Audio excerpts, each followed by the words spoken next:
First at 4, a record-setting day across southeastern Michigan, but Old Man Winter will be returning. We'll talk about when in just a bit. All right, Brett, also first at 4, Oakland County prosecutors trying to do something different in the trial for the father of the Oxford High School shooter. We'll talk about new court filings coming up. First, here's Paula. Hi, everybody. We are live in your neighborhood in Farmington, and we have a beautiful story to tell you about history told through flowers. These stories and more are happening right now on Local 4, First at 4. Live from downtown Detroit, Local 4 News First at 4 starts now.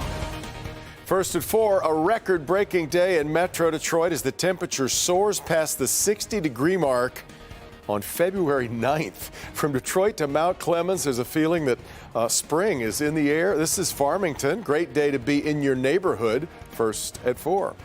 Good afternoon. I'm Devin Skilly and Karen Drew on special assignment. In fact, we'll see her in just a few minutes. But first, everyone talking about this taste of spring, wondering how long it'll last. Let's get our first look at the weather from Brett Collar. Brett, boy, it's just a lovely day. Great day, right? We've seen some sunshine. It's been a little bit windy, but that's the trade-off that we get this time of the year, right? How about this? 64 City Airport, 61 right now at Metro. They were at 62 just about 5-10 minutes ago, so they have dropped a bit. But that 62-degree, maybe 63, we'll have to check the actual numbers at 4:30, will set a new record. The previous record set back in 2001, but it will not last as 30s for highs return next week. But for this evening, staying into the 50s, falling into the 40s as we get closer to midnight. And yeah, a quick passing shower around midnight, 1, maybe 2 a.m.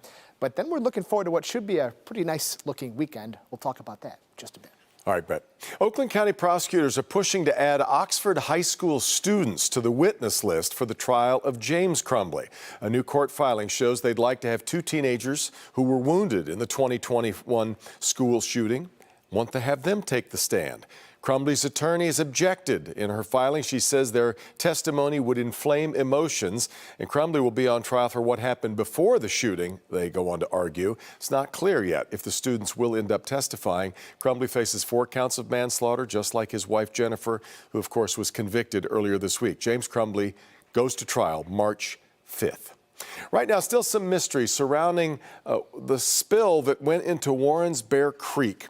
We told you about the discovery yesterday on First at 4. The state's Environmental Department has ordered testing to be done. We're still waiting for those results. Environmental Protection Agency believes it came from a now defunct industrial business in the area.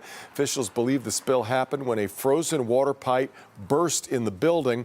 Crews from the EPA are still cleaning up that spill. One of the U.S. Marines killed in a helicopter crash in California earlier this week turns out was from Traverse City, Michigan. Short time ago, the U.S. Marine Corps confirmed 28-year-old Miguel Nava was among 5 men killed during a trip from Nevada to the San Diego area on Tuesday. Unclear still what caused the crash. It occurred as a winter storm brought those days of heavy rain and snow to Southern California. We've been reporting on that. The investigation into the crash goes on. Looks like Israel and the United States face a growing rift over the war in Gaza, with President Biden calling Israel's military response, quote, over the top. That declaration hasn't stopped Prime Minister Benjamin Netanyahu from ordering plans for a new offensive and massive evacuation. Kimberly Gill in the newsroom with the next step in the campaign against Hamas for Israel. KG? Hi, Devin. Good afternoon. Israel has already bombed targets in the border town of Rafah, even after U.S. officials warned Israel against expanding its ground offensive into that southern city. An estimated 1.3 million people are believed to be in Rafah. The majority are Palestinians displaced from the already war-torn parts of Gaza.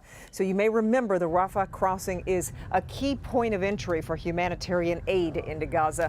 Netanyahu has ordered his military to draw up plans for a ground assault and an evacuation, but it's not clear where all those people might go. The city borders Egypt to the south, and the border to that country has already been closed for months. Israel says it must go into Rafah to find more Hamas fighters. Today, the White House says it shares Israel's objective of defeating Hamas, but not at any cost. president has been very clear that they must do so by ensuring that their operations are targeted and conducted in a way that we are protecting innocent civilians. And that is something that we have been incredibly consistent about here in this administration. We want to make sure that we are also protecting innocent civilians. Meanwhile, a foreign aid package for Israel, Ukraine, and other U.S. allies is being slowed down by one senator. Kentucky's Rand Paul is refusing to fast-track the bill, which means the Senate will work all weekend hoping for a vote next week.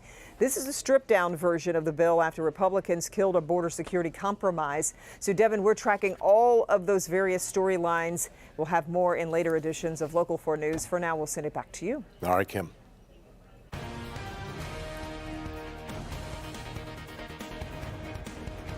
Local 4 has been on the road all week. We've been visiting neighborhoods from Warren to Trenton and points in between. Today, we've got our sights set on Farmington. Our entire 5:30 newscast will be coming to you live from that Oakland County suburb northwest of Detroit. Karen Drew and Damon Fernandez live with a preview, and we'll share a story about a local business that has been blooming for decades, guys.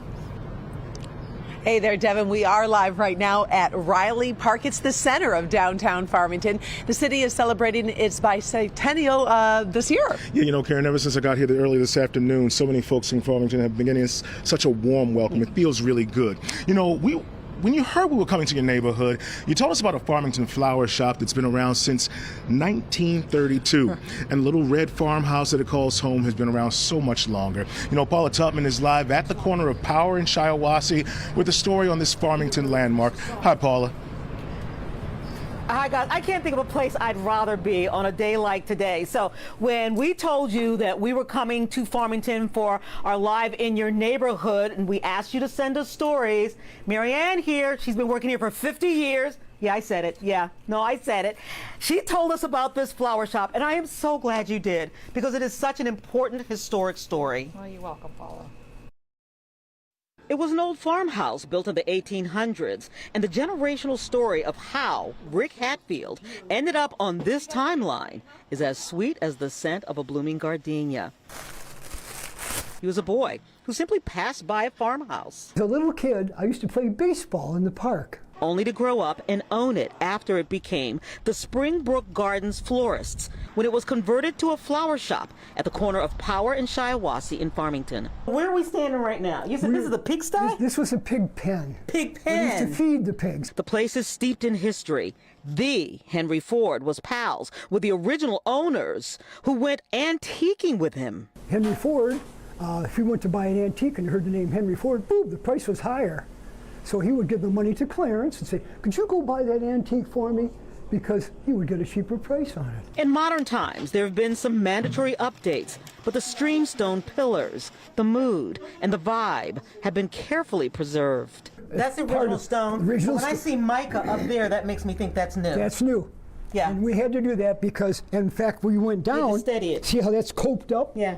Because we didn't have a rat wall, and you had to have rat walls too, according to codes. And inside, with the careful, loving hands of people who do this for love more than money, artfully craft magic. The flowers they put together are beautiful. I come home, I give them to my wife, and she thinks they're amazing. Today, they are shoulder deep in Valentine's Day flowers. Gerber daisies.